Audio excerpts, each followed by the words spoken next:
Assalamualaikum warahmatullahi wabarakatuh. Nama saya Muhammad Tois Al-Mukhlis, mahasiswa Prodi Pendidikan Bahasa Arab Universitas Islam Negeri Mataram, semester 3 kelas C. Pada kesempatan kali ini saya akan memberikan video yang berisikan kritik dan evaluasi yang sebenarnya nanti adalah merupakan video tambahan dari teman sekelas saya yang bernama Adrian Saputra, yang dimana dia di dalam videonya membahas tentang tasawuf, atau lebih spesifiknya saudara Adrian Saputra itu membahas tentang apa itu syariat, apa itu tarekat, apa itu ma'rifat, apa itu mahabbah, seperti itu. Langsung saja kepada bagian inti kritiknya.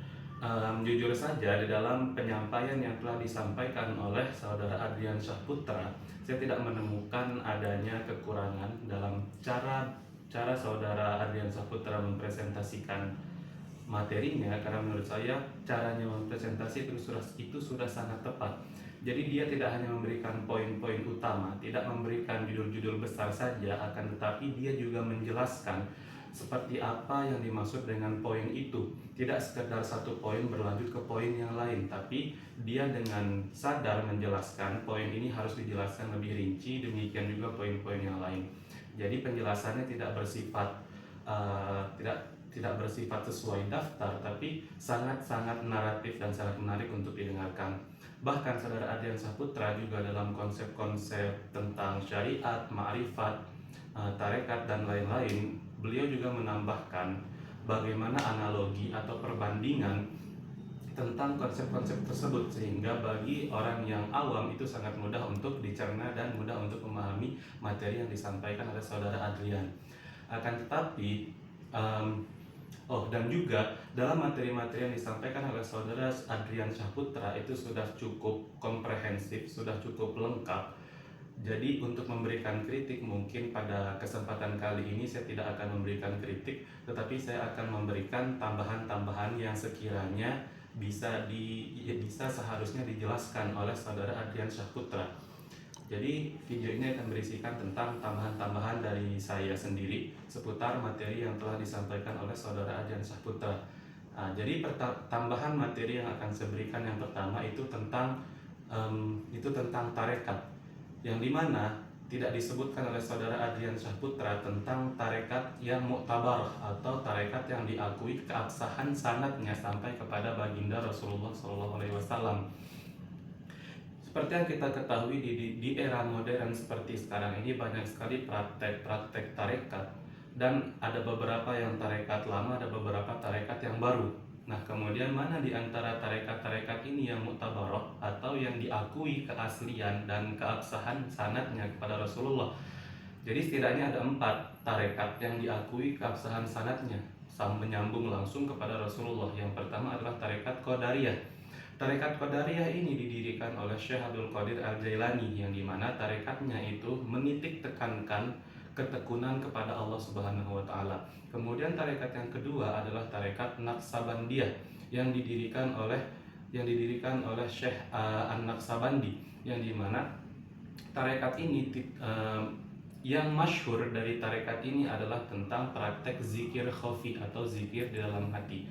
Kemudian tarekat yang muktabaroh yang ketiga adalah tarekat Asy-Syadzili yang didirikan oleh Syekh Abu Hasan Asy-Syadzili, yang dimana tarekat Asy-Syadzili ini masih menekankan tentang zikir, tapi poin yang agak unik di sini adalah beliau Syekh Abu Hasan Asy-Syadzili dalam tarekatnya itu juga menekankan tentang bekerja untuk kehidupan dunia.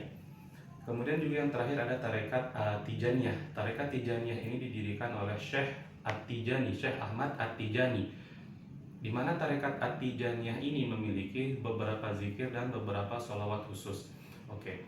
Kemudian terkait dengan pembahasan tarekat juga saya akan menambahkan, saya juga akan memaparkan beberapa khilafiyah atau perbedaan yang ada pada pembahasan tarekat. Kita mulai dari pembahasan zikir. Nah, beberapa ulama tasawuf ada yang berpendapat zikir dengan suara keras itu lebih utama daripada zikir khafi alias zikir dalam hati. Tetapi sebagian ulama yang lain berpendapat sebaliknya, alias zikir khafi itu lebih utama daripada zikir dengan suara keras. Kemudian tambahan yang lain masih seputar tentang tarekat.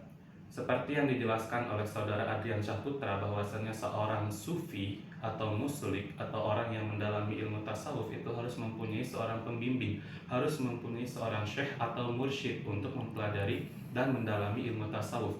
Pertanyaannya di sini adalah apakah seseorang yang mempelajari tasawuf itu harus mencari seorang pembimbing untuk mendalami tasawuf atau boleh dia belajar secara otodidak? Di sini para ulama sepakat berpendapat bahwa seorang orang yang mau mendalami ilmu tasawuf harus mau tidak mau mencari seorang pembimbing atau seorang mursyid untuk mengajarkannya mempelajari dan mendalami ilmu tasawuf. Hal ini disepakati dengan alasan untuk menghindari adanya kesesatan. Oke. Kemudian tambahan yang lain dari saya akan memaparkan beberapa pendapat atau pandangan ilmu modern yang berkaitan dengan praktek-praktek tasawuf atau praktek tarekat. Nah, di sini pertama dalam ilmu psikologi itu ternyata mengatakan bahwa konsep mujahadatun nafas yang ada pada ilmu tasawuf atau memerangi hawa nafsu itu sejalan dengan konsep pengendalian emosi dan manajemen diri dalam ilmu psikologi. Kemudian juga dalam hubungan antara tasawuf dan ilmu neuroscience.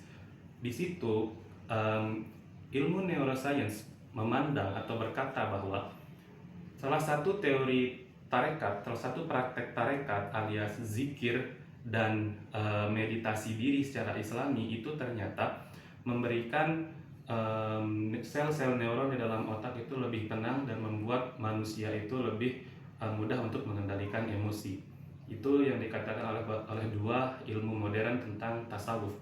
Kemudian tambahan yang lain dari saya pribadi juga, di era modern sekarang ini banyak sekali orang yang mengaku sufi. Nah, di antara mereka tentu saja ada yang sufi sejati atau sufi yang asli dan ada juga sufi yang istilahnya sufi sesat seperti itu. Nah, kemudian bagaimana cara kita mengetahui ciri-ciri orang itu sufi asli dan sufi yang palsu atau sesat? Biasanya kalau sufi palsu itu yang paling banyak terjadi adalah praktek-praktek yang diajarkan oleh sufi palsu itu justru menjauhkan kita dari syariat, tidak meningkatkan ibadah, malah justru mengajak kita untuk meninggalkan ibadah. Nah, itu salah satu ciri yang diajarkan oleh sufi palsu. Kemudian sufi palsu ini juga dengan wibawanya itu seolah-olah ingin menunjukkan atau seolah-olah ingin meningkatkan self brandnya atau harga dirinya sendiri seperti itu. Dan juga sufi palsu ini kebanyakan menggunakan pengaruhnya untuk mendapatkan keuntungan materialistik. Oke, masih dalam pembahasan sufi asli dan sufi palsu, di sini saya juga akan menambahkan bahwasanya seorang sufi yang sudah mencapai tingkat tinggi itu biasanya akan mendapatkan karomah. Dan sufi palsu biasanya akan mendapatkan yang namanya istidraj. Apa itu karomah dan istidraj? Karomah dan istidraj ini sama-sama adalah hal-hal ajaib, hal-hal yang di luar nalar yang diberikan oleh Allah kepada hambanya. Bedanya, karomah ini adalah hal ajaib yang diberikan oleh Allah kepada walinya sebagai bukti atau sebagai penguatan untuk keimanan dirinya, keimanan wali itu.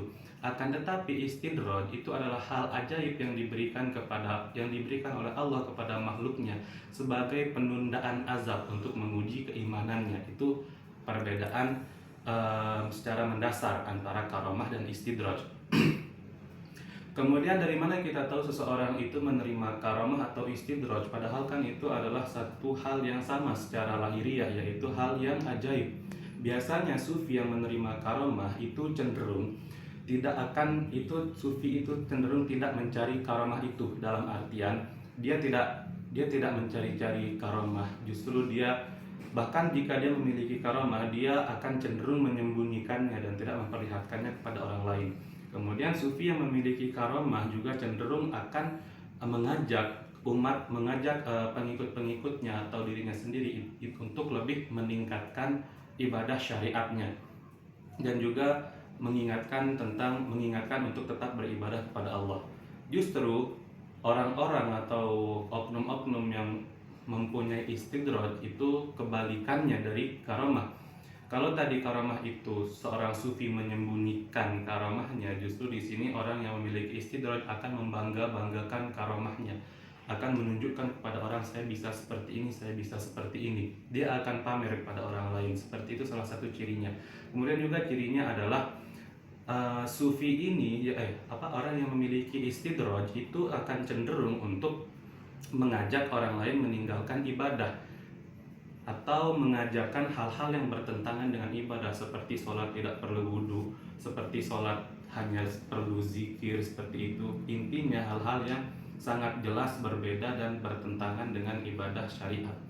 Kemudian juga sufi-sufi yang menerima istidraj atau orang-orang oknum-oknum yang menerima istidraj ini akan seringkali kebanyakan berhayal atau mengaku-ngaku seperti mengaku-ngaku bertemu dengan Nabi Khidir, bertemu dengan Rasulullah, yang dimana Nabi Khidir atau Rasulullah itu mengajar mengkonfirmasi bahwa ajarannya yang menolak syariat itu adalah yang benar, padahal di situ jelas-jelas bahwa perbuatannya itu salah. Jadi setidaknya itu adalah perbedaan mendasar daripada karamah dan istidraj.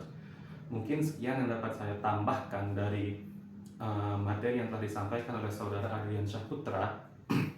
Secara garis besar, penyampaian materi ataupun materi yang disampaikan oleh saudara Adrian Syahputra sudah sangat bagus. Penjelasannya sangat naratif, penjelasannya juga mumpuni, dan contohnya juga telah diberikan. Materinya juga komprehensif, tidak ada yang kurang. Hanya saja saya di sini mencoba menambahkan beberapa materi untuk menambah pengetahuan para audiens. Terima kasih, sekian dari saya. Mungkin bila ada tutur kata yang salah, mohon maaf. Sekian, wassalamualaikum warahmatullahi wabarakatuh.